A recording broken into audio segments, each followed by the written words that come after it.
Muy buenos días. Hoy en el Profe de Historia, gastronomía en Semana Santa guatemalteca.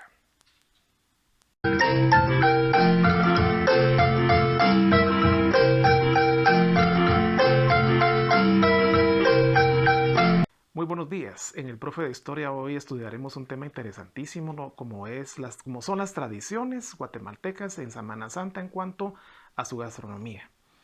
Guatemala es un país rico en gastronomía, una herencia fabulosa del mundo maya, del mundo hispánico, del mundo árabe, y todas esas combinaciones nos han hecho tener una maravilla en cuanto a la alimentación, a la gastronomía. Y obviamente la Semana Santa, la Cuaresma no son fechas que distan de esto. Al contrario, como país conservador eminentemente, hemos transitado por manejar nuestras tradiciones de manera ferviente. Y hemos logrado que, a pesar de los desarrollos de la globalización y todo, mantenemos firmes nuestras tradiciones. A veces nos aferramos demasiado a ellas. Y el caso es, por ejemplo, la gastronomía guatemalteca de Semana Santa. La vamos a dividir básicamente en tres bloques esta actividad.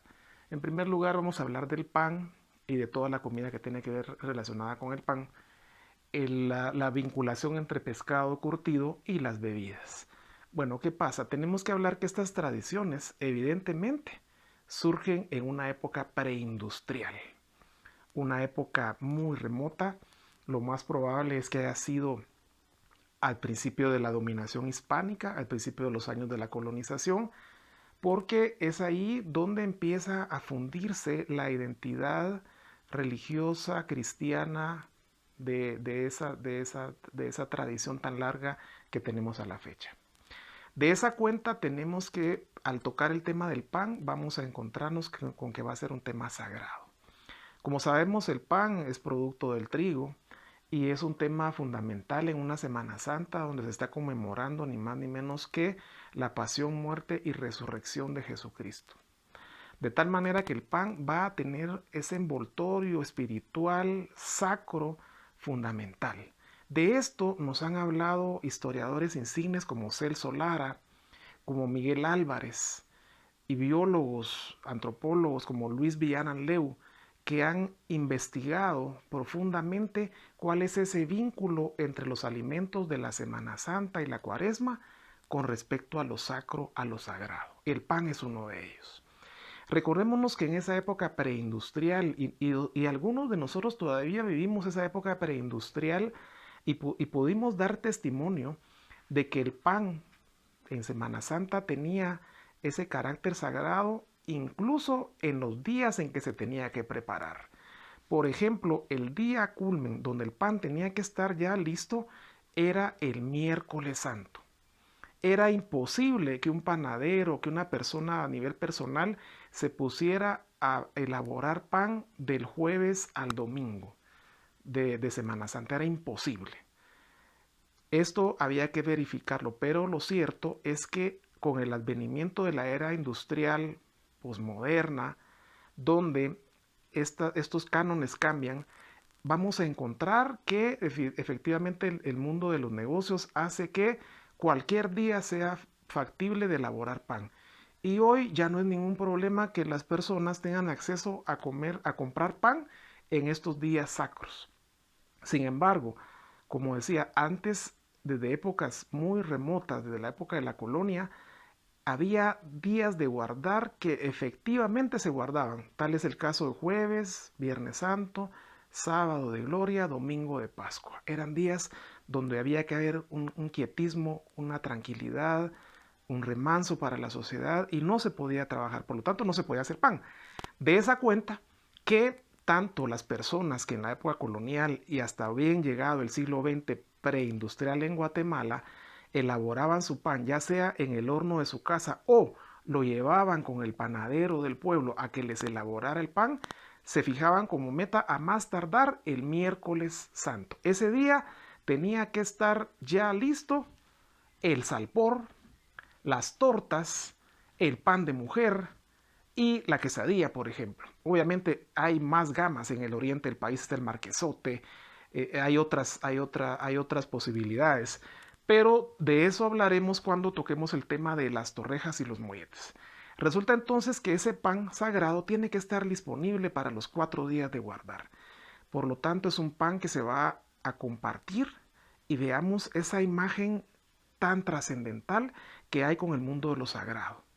Definitivamente, cuando el cristianismo adopta esa idea central del mismo, en el que Jesús y el pan están vinculados, igual que el vino y la sangre, en la Eucaristía, por ejemplo, vamos a encontrar que ese pan es fundamental para la celebración de esta Semana Santa. De tal manera que en las familias guatemaltecas es y hasta la fecha una alegría contar con ese pan. Y hay unas variedades, por ejemplo ahora está el pirujo grande que se compra para tenerlo listo desde el jueves hasta el domingo. Y todavía en muchos lugares tenemos a la gente que sale preparándose todas las fiestas, toda la fecha de la cuaresma para tener lista la harina, la levadura, todos los ingredientes. Y es un gran festejo tener ese pan preparado, ya sea en el horno de su casa, como digo, en el horno del panadero o la panadera del pueblo, para poderlo tener dispuesto el día jueves. ¿Y qué pasa? La algarabía es tener el pan en la casa y algo importante que ha caracterizado la Semana Santa guatemalteca, el sentido comunitario. La población sale a compartir el pan con la familia, con los vecinos, y entonces no hay mayor alegría que tener pan de los vecinos, de las familias, y todo el mundo festeja y come y disfruta de ese sagrado pan. Obviamente, un lugar central en la gastronomía guatemalteca, mesoamericana incluso diríamos, es la combinación del pescado y el curtido. El pescado y el curtido en Guatemala van unidos. ¿Cuándo se come el pescado? Se come en estos días sagrados, miércoles, jueves, viernes santo, y las familias deciden cuándo se va a comer. ¿Por qué el pescado que se prefiere tiene que ser un pescado seco?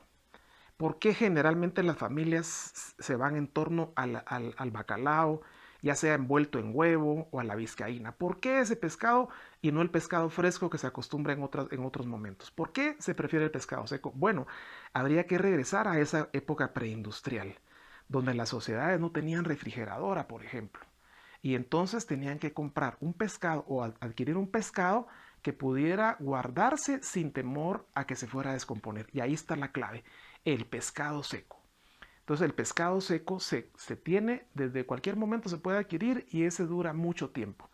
Entonces quedó arraigada en la tradición conservadora guatemalteca que los días sacros había que comer pescado seco, en cualquiera de sus variedades, pero tenía que ser pescado seco. Y cada familia fue heredando por generaciones, la bisabuela a la abuela a la mamá a la hija a la nieta. Y así ha sido por tradición que las mujeres han servido ese vínculo sagrado para mantener viva esa tradición de comer pescado seco. Y el pescado seco, su compañía perfecta es el curtido.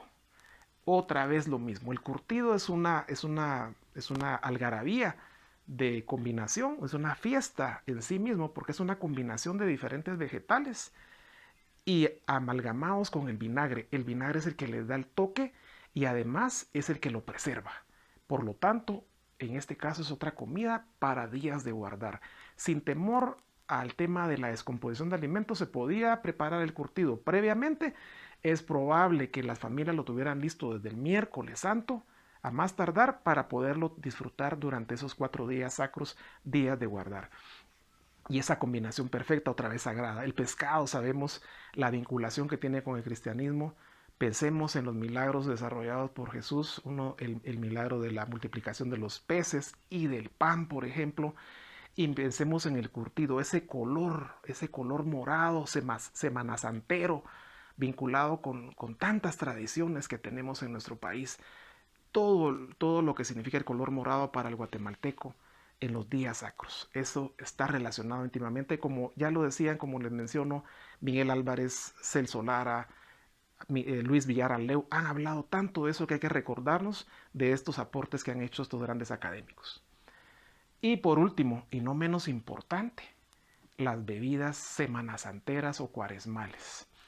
Estas bebidas se utilizan y se practican todavía en muchos lugares, aunque ya no son del conocimiento de toda la población.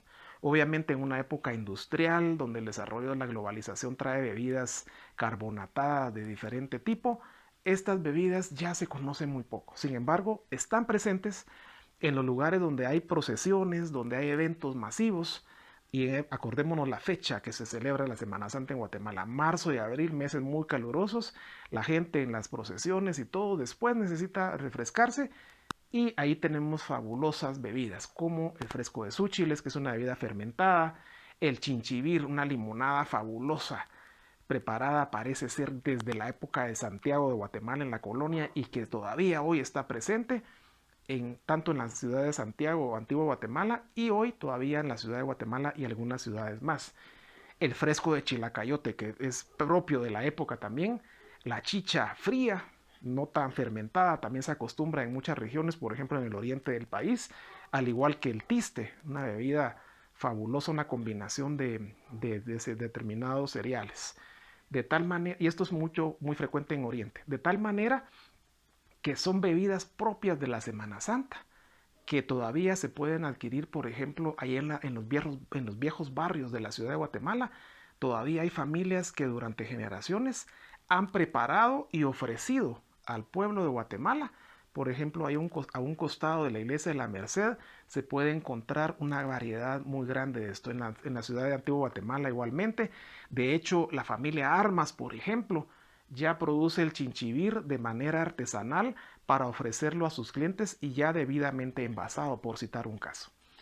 Es así como vemos un panorama muy global de por qué la Semana Santa se transfiere de generación en generación a nivel culinario, a nivel gastronómico, y en el fondo lo que nos recuerda es que lo más importante definitivamente es esa congregación de elementos sacros llevados a la mesa donde la población va a poder degustar y va a estar feliz de compartir en familia. Y en ese orden de ideas tenemos la degustación de las torrejas y los molletes que también se preparan en familia.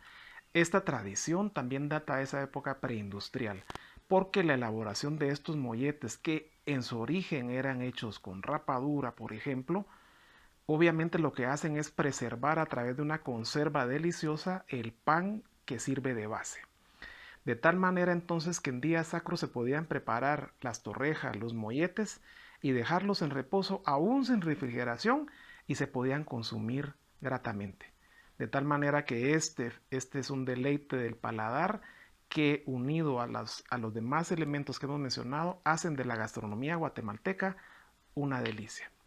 Por lo tanto, vamos a finalizar hablando de que lo más importante de la gastronomía guatemalteca como una de las tradiciones más relevantes a nivel cultural del país es la práctica de comerlo en familia, de disfrutar, de compartir de estos días sacros y de estas comidas tradicionales vinculadas con el mundo espiritual a nivel familiar.